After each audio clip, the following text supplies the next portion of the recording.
The room felt like a pressure cooker, the air thick with unspoken accusations. Madeline's mother, Evelyn, shot up from her seat, her perfectly manicured nails digging into the armrest. This can't be right. Madeline? She's barely family. She's been nothing but the help around here. The words stung like a slap, echoing the role Madeline had been forced into since she was a teenager. Growing up in the sprawling Victorian house in suburban Boston, Madeline had always been the one to fetch groceries, clean the attic, and tend to Grandma Eleanor when no one else bothered. Her family saw her as the dutiful outlier, the one without ambition or a proper life, never questioning why she stayed. But inside, Madeline burned with resentment. Why did I let them reduce me to this? She thought, her heart pounding. Because leaving meant abandoning Grandma, the only one who saw me. And Cora, God, Cora, had been the light in that darkness, their love a clandestine refuge from the judgment that would have shattered everything. Cora shifted uncomfortably in her chair, her dark curls falling over her eyes as she avoided the glares. She wasn't supposed to be here. Madeline had insisted she come for moral support, but now it felt like a mistake. The family knew Cora as Madeline's roommate, a convenient lie that had kept their relationship under wraps for 5 years. But in this moment, with the Will's revelation hanging like a guillotine, Cora's mind whirled with fear. What if they connect the dots? She wondered, her stomach knotting. Evelyn already suspects something unnatural about us. This inheritance, it's not just money. It's a declaration. Cora had met Madeline at a local community college art class, where Madeline's quiet intensity drew her in. Their first kiss under the stars in a forgotten park had been a revelation, but loving Madeline meant navigating a minefield of family expectations. Cora's own parents, conservative immigrants from Puerto Rico, had disowned her when she came out, leaving her with scars that made her cautious. I can't lose Madeline to this, Cora thought, clenching her fists. But staying hidden is killing us both. The lawyer, a stoic man in his 50s named Mr. Hargrove, cleared his throat and continued reading, his voice steady amid the chaos. Eleanor specifies that this bequest is in gratitude for Madeline's care during my final years, and as a means to ensure her independence. Madeline's uncle, Robert, a burly real estate developer with a perpetual scowl, slammed his hand on the coffee table. Independence? She's lived off us for years. Mom must have been coerced. Madeline was always whispering in her ear. The accusation hit Madeline like a gut punch. She had spent countless nights by Grandma's bedside, reading her favorite novels, holding her hand through chemotherapy sessions, while the rest of the family pursued their careers and vacations. They called it duty, Madeline reflected bitterly, but it was their way of keeping me in place, out of sight. Her thoughts drifted to the day Grandma had confided in her, frail but fierce. Maddie, don't let them define you. Your heart is your own. That was the closest Eleanor had come to acknowledging Madeline's sexuality, a subtle nod that had given her hope. Evelyn paced the room, her heels clicking sharply on the hardwood floor. We all know Madeline's lifestyle. Mom wouldn't have wanted this if she knew the truth. The word lifestyle dripped with disdain, a code for the unspoken sin. Madeline's chest tightened. She had come out to her mother years ago, only to be met with denial and lectures about phases and family reputation. Why does love have to be a battle? Madeline agonized internally. Cora deserves better than this shadow life. Cora reached under the table to squeeze Madeline's knee, a fleeting touch that grounded her. But the gesture didn't go unnoticed. Madeline's cousin Sarah, a social media influencer with a fake smile, narrowed her eyes. Wait, are you two together? Like together? The question hung in the air, igniting a powder keg. Madeline's heart raced as she met Sarah's gaze. Yes, she said, her voice steady despite the tremor inside. Cora and I are in love. We've been together for years. The admission was a dam breaking, years of suppression flooding out. Robert laughed derisively. Figures. That's why Mom left everything to you. Some kind of pity prize. Evelyn's face paled. This is disgusting. You'll ruin the family name. Cora stood up then, her voice cutting through the noise. Ruin? Madeline took care of Eleanor when none of you did. She sacrificed her dreams for this family. The room erupted into arguments, voices overlapping in a cacophony of blame. Madeline felt exposed, raw but also strangely liberated. This is the price, she thought. Truth always demands it. As the family dispersed in a huff, promising legal challenges, Madeline and Cora retreated to the kitchen, the heart of the old house where so many secrets had been whispered. Madeline leaned against the counter, tears welling. I didn't expect this. Grandma. She knew more than I thought.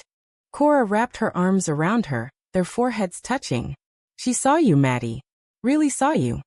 But doubt crept in.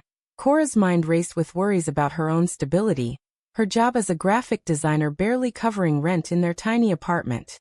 If they contest the will, we could lose everything, she fretted.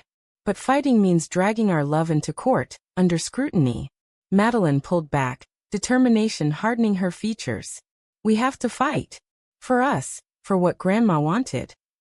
Days turned into weeks of tension. The family hired lawyers, claiming undue influence and Eleanor's diminished capacity. Madeline pored over documents in the study, the weight of it all pressing down. Am I selfish for wanting this? She questioned herself nightly. Or is this justice? Cora supported her, but cracks appeared, late nights arguing about whether to go public fully or settle quietly. I can't hide anymore, Madeline insisted one evening, her voice breaking.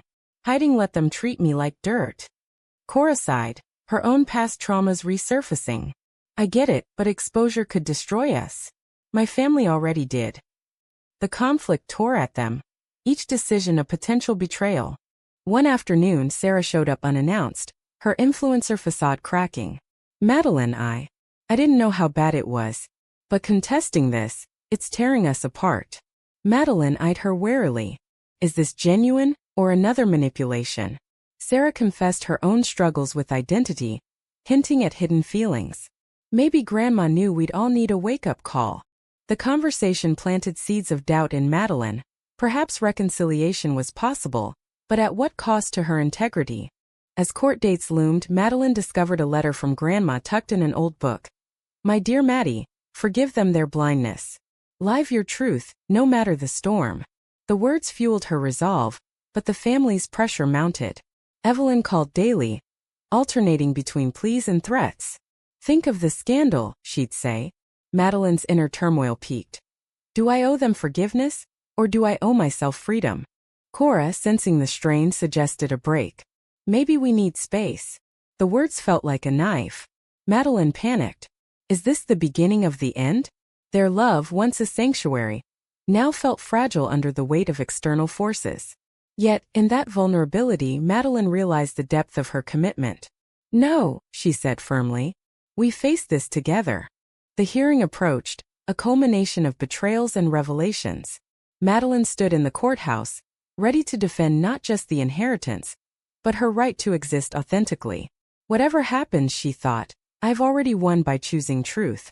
The courtroom in downtown Boston buzzed with restrained energy, the kind that precedes a storm. Madeline sat at the plaintiff's table, her hands clasped tightly to hide the shake, while Cora watched from the gallery, her expression a mask of quiet support. The judge, a stern woman with silver hair, called the session to order, and Mr. Hargrove presented Eleanor's will as ironclad, backed by witnesses and medical records affirming her soundness of mind. But the family's attorney, a slick operator named Ms. Landon, wasted no time. Your Honor, Madeline Thompson exerted undue influence over Eleanor Thompson, isolating her and manipulating her affections due to her unconventional lifestyle. The word lifestyle again wielded like a weapon. Madeline's blood boiled. How dare they reduce my care to manipulation? She seethed inwardly. I was there when she cried in pain, when she reminisced about lost loves. They were off living their perfect lives. Evelyn took the stand first, her testimony laced with feigned sorrow. Madeline was always around Mother, but we thought it was out of necessity. She didn't have a job, no real prospects. Now we see it was calculated. Madeline's mind flashed to childhood memories. Evelyn pushing her toward normal activities, discouraging art classes where she met Cora, always emphasizing family duty over personal dreams. Duty, Madeline thought bitterly. Their code for control. Cora, watching, felt a surge of anger. Evelyn's the one who manipulated everyone, playing the devoted daughter while outsourcing the work to Madeline. Cora's own history with rejection made her empathetic yet wary. She knew how families could twist love into chains. Robert followed, his booming voice filling the room. Mom would never disinherit us for this. Madeline's choices go against everything our family stands for. He avoided specifics, but the implication was clear. Homosexuality as a disqualifier. Madeline's lawyer objected, but the damage lingered. Choices? Madeline echoed in her head. As if I chose to love Cora any more than they chose their spouses. The hypocrisy gnawed at her. Robert's own affairs were family secrets, brushed under the rug. Sarah, surprisingly, testified neutrally, admitting Madeline's dedication but hinting at family neglect. We all failed Grandma, but Madeline didn't. It was a small crack in the united front, but Madeline wondered. Is Sarah awakening, or hedging her bets? When Madeline took the stand, the weight of eyes upon her was crushing. I loved my grandmother unconditionally, she began, her voice steady. She was my confidant when no one else was. The will reflects her wishes, not mine. Ms. Landon pressed. And your relationship with Cora Ruiz? Did Eleanor know about that? Madeline hesitated, then met the attorney's gaze. She knew enough to accept me. The admission sparked murmurs. Inside, Madeline battled doubt. Did Grandma truly accept, or was it pity? Cora's heart ached from the seats. She wanted to shout in defense, but silence was their strategy for now. Post-hearing, the couple walked through Boston Common, the autumn leaves crunching underfoot. You were brave, Cora said, linking arms. But Madeline pulled away slightly. Brave? It feels like betrayal. Airing our life for judgment. Cora nodded, her own fears bubbling. I know. But hiding let them win before. Their conversation turned tense, Cora admitting. Part of me wants to run from this circus. Madeline stopped, hurt flashing in her eyes. Run? After everything. The argument escalated, voices rising amid passers-by. Am I dragging her down? Madeline questioned. Or is she afraid of commitment under fire? Back home, the family escalated tactics. Evelyn showed up with evidence. Old emails where Madeline vented frustrations. See? She resented us. Madeline read them, shame washing over her. I did resent them, but that doesn't make the will invalid. Cora urged confrontation. Call her bluff. But Madeline wavered, torn between anger and lingering filial piety. Family shouldn't be this toxic, she thought. Yet here we are, paying the price for authenticity. A breakthrough came via Sarah, who texted Madeline secretly. I found Grandma's journal. She wrote about you and Cora, approvingly. The entry described Eleanor's own youthful regrets, hinting at unspoken attractions. Grandma understood more than anyone, Madeline realized, tears flowing. Sharing it with Cora reignited their bond, but also complicated the ethics. Do I use this in court, exposing her secrets? As depositions continued, betrayals deepened. Robert fabricated stories of Madeline's instability, prompting Cora to snap in a private meeting.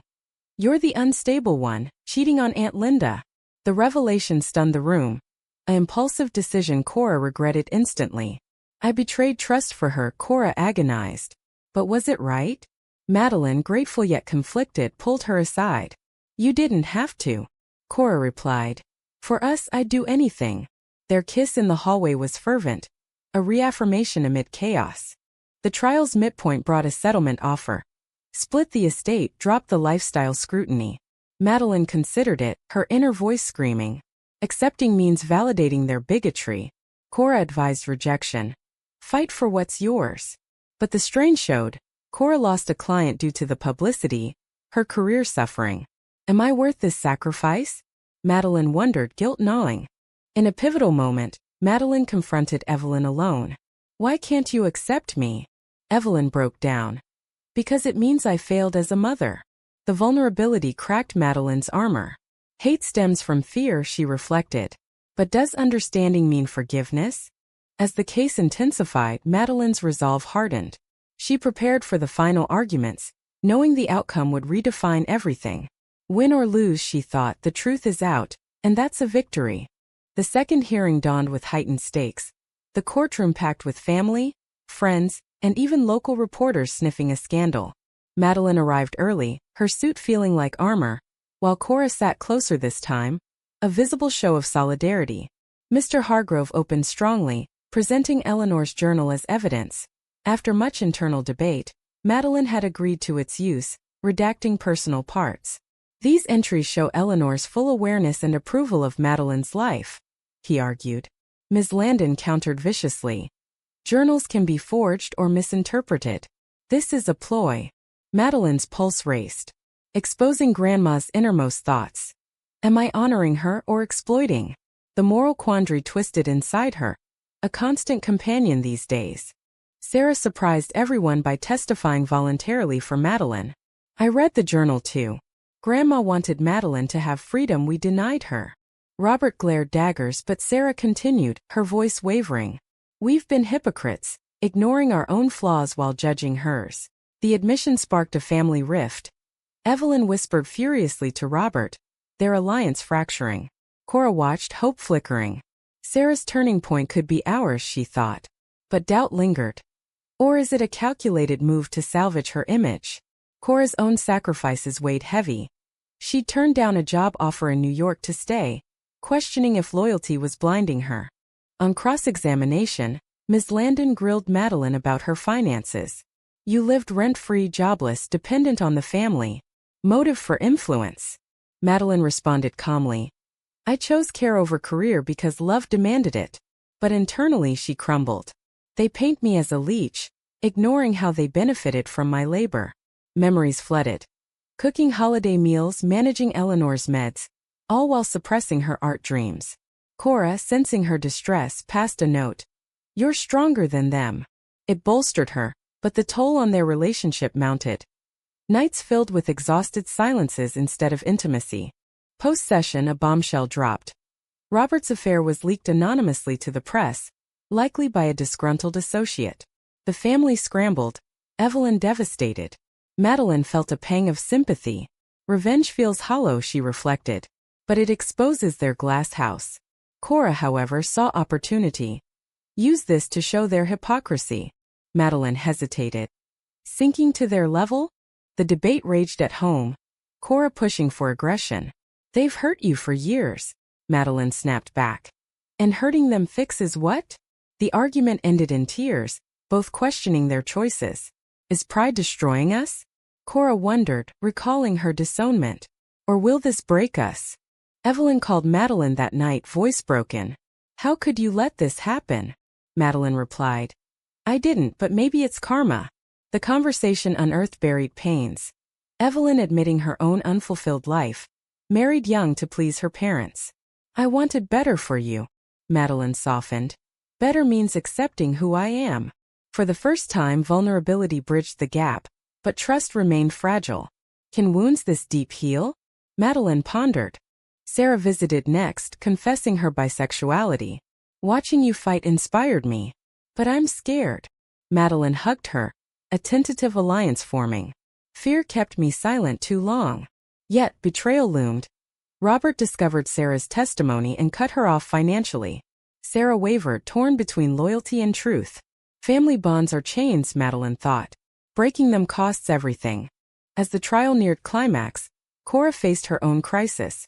Her boss demoted her due to distractions. Furious, she confronted Madeline. This fight is costing me my life. Madeline, guilt-stricken, offered to settle. No, Cora retracted, regretful. We're in this. Their reconciliation was raw, reaffirming commitment amid damage. Love requires sacrifice, Cora realized. But how much is too much? In a dramatic turn, Evelyn withdrew her support for the contest, swayed by the journal and her talk with Madeline. I was wrong, she admitted in court. The move stunned Robert, who stormed out. Ms. Landon scrambled, but the case weakened. Madeline felt vindicated yet sorrowful. Winning means losing family, she agonized. The judge recessed for deliberation, leaving everyone in limbo. Madeline and Cora walked the harbor, reflecting. Whatever happens, we have each other, Cora said. Madeline nodded, but inner conflict persisted. Is inheritance worth the wreckage? Deliberation stretched days, tension building. Rumors swirled. Robert plotting a separate suit. Sarah aligned fully with Madeline, her awakening complete. But costs mounted. Friendship strained, privacy invaded. Finally, the verdict loomed. Madeline prepared mentally, Knowing outcomes would redefine identities. Truth's price is steep, she thought, but paying it sets us free. Judgment Day arrived under a gray Boston sky, the courtroom electric with anticipation. Madeline entered hand in hand with Cora, a bold statement that drew whispers. The judge entered, her expression unreadable, and delivered the ruling. The will stands as written. No evidence of undue influence. Cheers from Madeline's side mingled with groans from the opposition. Robert exploded. This is a travesty. But the gavel silenced him. Madeline's relief was bittersweet. I won, she thought, but at what cost? Tears streamed as she hugged Cora, the weight lifting yet leaving scars. Evelyn approached hesitantly post-verdict. Congratulations. I suppose. Her tone mixed defeat and regret. Madeline searched her mother's eyes. Can we move forward? Evelyn nodded faintly. I'll try. But Robert vowed appeals, his pride wounded. Sarah, now estranged from him, sided openly with Madeline. I'm done with the lies. The family fractured irrevocably, a consequence Madeline hadn't fully anticipated. Victory feels like loss, she reflected, guilt creeping in. Settling into the house felt surreal. Madeline wandered the rooms, memories assaulting her. Grandma's laughter, family gatherings where she served invisibly. Cora moved in officially, their relationship no longer hidden. But adjustment proved rocky. Neighbors gossiped, old friends distanced themselves. Cora's career suffered lingering effects. She confided fears of resentment. Did we trade one cage for another? Madeline reassured her, but doubts nagged. Society's judgment is subtler but persistent. A month later, Robert's appeal filing arrived, citing new evidence of Madeline's moral turpitude. It included invasive details about her and Cora's life, dredged from private investigators. Madeline raged. This is harassment. Cora, shaken, suggested compromising. Give them a portion to end it. Madeline refused. That validates their hate. The disagreement escalated into their worst fight yet. You're obsessed with proving a point. Cora yelled. Madeline retorted. And you're willing to cave? Hurt words flew, both retreating to separate rooms. Is pride destroying us? Madeline questioned, alone in the dark. Reconciliation came slowly. Cora apologized first. I just want peace, Madeline admitted. Me too, but not at truth's expense. They sought therapy, unpacking traumas. Madeline's familial erasure, Cora's abandonment. Sessions revealed depths. Cora's fear of loss mirroring Madeline's. Healing demands vulnerability, Madeline learned. Evelyn reached out tentatively, inviting them to dinner. No judgments, she promised. Madeline accepted warily. Cora supportive but cautious. The evening was awkward, small talk skirting issues. But Evelyn shared. Your grandmothers will open my eyes. I was blind. Madeline softened. Blindness hurt us all. A fragile bridge formed, but Robert's absence loomed. Sarah became an ally, coming out publicly and advocating for LGBTQ rights. Her influence amplified the story, drawing media attention. Madeline fielded interviews, her voice growing stronger. But exposure brought backlash, hate mail, online trolls. Cora worried. This could endanger us, Madeline countered. Silence endangers more. Their dynamic shifted, Madeline emerging as the fighter, Cora the anchor. As appeals dragged, financial strain hit, legal fees mounting. Madeline considered selling assets, but pride held her back. Grandma wanted independence, she reminded herself. Compromise betrays that. A turning point. Robert's evidence backfired in court, deemed inadmissible. The appeal weakened, but he persisted out of spite. Evelyn intervened, confronting him. Enough. You're tearing us apart. Robert relented partially, settling for a small sum. Madeline agreed reluctantly, seeing it as mercy. Forgiveness or weakness? She debated. Post-settlement, peace settled uneasily. Madeline pursued art, opening a studio in the house. Cora's career rebounded with freelance work. Their love deepened, tested and tempered. But shadows remained, society's prejudices, families mended but scarred bonds. Madeline reflected nightly. We paid dearly for authenticity. Was it worth it? Cora's presence answered partially, but questions lingered. With the legal battles finally behind them, Madeline and Cora embraced a new chapter. the house now a haven of creativity and love. Madeline's art flourished, her paintings capturing raw emotions, canvases of fractured families and resilient hearts. Cora designed covers for local authors, their shared workspace buzzing with synergy. But beneath the surface, the aftermath lingered. Madeline woke from nightmares of courtrooms and accusations, her mind replaying betrayals. Did I destroy the family for selfish gain? She questioned, staring at the ceiling. Cora soothed her. You claimed what was yours. Yet Cora harbored her own scars, lost opportunities, eroded trust in others. Evelyn's efforts at reconciliation grew genuine. Weekly calls evolved into visits. I'm learning, she'd say, sharing articles on LGBTQ acceptance. Madeline appreciated the growth, but forgiveness came slowly. Change doesn't erase pain, she thought. Sarah thrived as an advocate, her bond with Madeline strengthening. Robert, however, remained distant, his pride a barrier.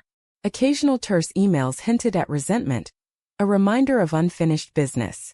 Society's gaze persisted, subtle discrimination at events, judgmental stares. Madeline channeled it into activism, speaking at panels. Love isn't a choice, acceptance is, she'd declare. Cora joined reluctantly, her introversion clashing with the spotlight. I support you, but this exhausts me, she confessed. Madeline nodded. I know. We'll balance it. Their relationship matured, navigating compromises. A crisis tested them anew. Cora's mother reached out after years of silence, prompted by media coverage. I saw you on TV. Maybe we can talk. Cora agonized. She disowned me. Why now? Madeline advised caution. Your heart decides. The reunion was emotional. Cora's mother apologetic, citing cultural pressures. Cora forgave partially, but boundaries held. Healing is messy, Cora reflected, but possible. Inspired, Madeline confronted lingering family issues. At a holiday gathering, she addressed the group. The will wasn't about money, it was about recognition. Evelyn agreed. We failed you. Robert grumbled but stayed silent. Progress, albeit incremental. Madeline's inner world evolved. Therapy unveiling suppressed anger. I was the help because I let them, she realized. Empowerment followed, her decisions bolder. Cora noticed. You're freer. Their love, once shadowed, bloomed openly, dates, travels, unapologetic affection. Yet doubts crept during quiet times. Did Grandma intend this division? Madeline wondered, rereading the letter. The answer eluded, but purpose emerged. Using the inheritance for good, funding scholarships for LGBTQ youth. As time passed, the story faded from public eye, but personal impacts endured. Madeline wrote a memoir draft, cathartic yet controversial. Cora edited. Truth will stir debate. Publishing loomed as another choice, potential backlash weighed. In a reflective moment, Madeline and Cora sat on the porch Grandma loved. We've paid dearly, Madeline said. Cora replied. And gained more. Their hands intertwined, a testament to resilience. Echoes of conflict resurfaced unpredictably. A distant cousin's wedding invitation arrived, excluding Cora explicitly. Madeline declined. All or nothing. The snub reopened wounds. Society evolves slowly, she thought. But we push forward. Cora's career soared with a major contract, her designs gaining acclaim. Madeline beamed with pride, but envy flickered briefly, her art steady but not stellar. Am I holding you back? She asked. Cora laughed. You propel me. Honesty strengthened them. Evelyn's full acceptance came gradually. She attended pride events, awkward but earnest. I'm proud of you, she told Madeline. Tears flowed. Redemption possible after all. Robert's eventual olive branch. A terse apology letter. Madeline accepted guardedly. Family dinners resumed, tense but civil. Sarah's marriage to a woman normalized shifts. Madeline's memoir published, sparking discussions on inheritance, identity, prejudice. Reviews mixed, praise for courage, criticism for family destruction. She embraced debate, truth provokes. In twilight years, reflecting on the saga, Madeline and Cora found peace. Their love, forged in fire, endured. But the core question remained. In the battle for authenticity against familial bonds, is the individual's right to truth always justified, even if it shatters the collective illusion?